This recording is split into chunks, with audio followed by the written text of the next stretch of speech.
So currently our analyses are relatively underpowered. For genetics in general, for common diseases, we anticipate appropriate sample sizes being on the order of 100,000 more individuals. Currently, our data sets span roughly 25,000 individuals. However, we have had a few different associations to date. We've had a number of publications through genetics, GWAS, through whole genome sequencing as well.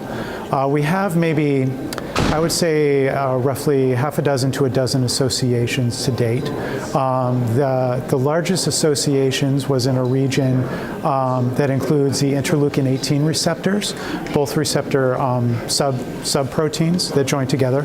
That was associated with aspects of sleep-disordered breathing, in particular oxygen saturation levels.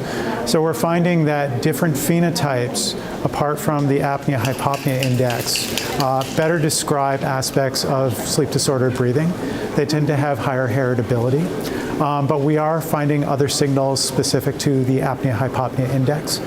A recent analysis in the TOPMed consortium that included roughly, I would say maybe 8,000 individuals with whole genome sequencing, and the remainder approximately, I would say maybe 12,000 or so individuals with genotype chipping imputed to the whole genome sequencing panel.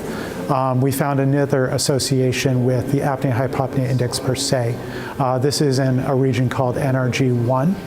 That analysis is actually kind of interesting to us because it ties in different genes that we found with other genetic analyses of other traits, namely in this case sleepiness in the UK biobank. So my colleague identified one gene called ERBB4 that actually is a binding partner with NRG1 together. So we're finding then in the literature searches that these two genes interact, these two proteins interact, and they have various pathway interactions in things like pulmonary tissue and inflammation.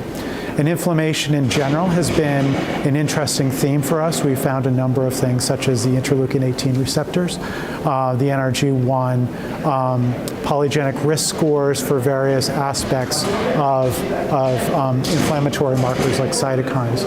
That's unpublished work. But in general, we're finding a theme that potentially inflammation might be a bi-directional relationship with sleep-disordered breathing, where we certainly know that sleep-disordered breathing drives inflammation. But we have at least some hints from the early GWAS that there are potentially interactions where inflammatory pathways may contribute to sleep-disordered breathing.